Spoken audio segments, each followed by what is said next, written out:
ବେଶୀ ଗପିବାର ଭୋକ।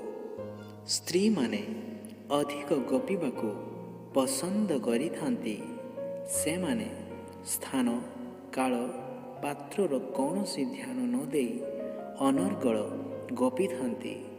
ଯେକୌଣସି ସମୟରେ କୌଣସି ବ୍ୟକ୍ତିଙ୍କ ସହ ଦେଖା ହେଲେ ସେମାନେ ଏତେ ଗପନ୍ତି ଯେ ନିଜର ଗୁପ୍ତ ରହସ୍ୟ ମଧ୍ୟ ପ୍ରକଟ କରିବାକୁ କୁଣ୍ଠାବୋଧ କରିନଥାନ୍ତି।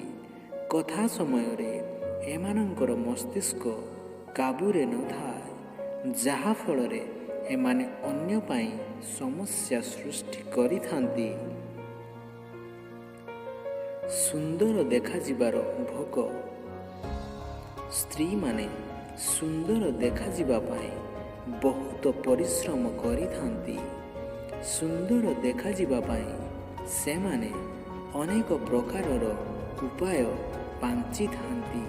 ସେମାନେ ମେକଅପ୍, ଶାଢ଼ୀ, ଡ୍ରେସ୍ ଆଦି ମାଧ୍ୟମରେ ନିଜକୁ ସୁନ୍ଦର ଦିଶିବାକୁ ଚେଷ୍ଟା କରିଥାନ୍ତି।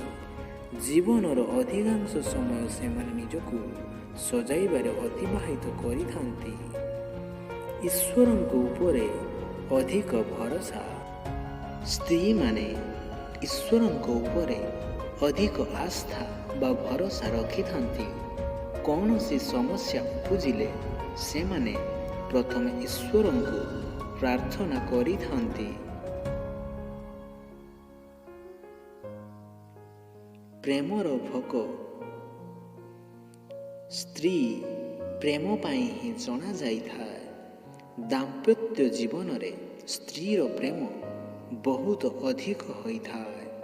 ସ୍ତ୍ରୀ ଏତେ ସହଜରେ କାହାକୁ ପ୍ରେମ କରିନଥାଏ।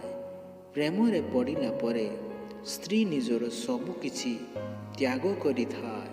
ସ୍ତ୍ରୀ ନିଜର ସ୍ୱାମୀକୁ ଅଧିକ ଭଲ ପାଇଥାଏ।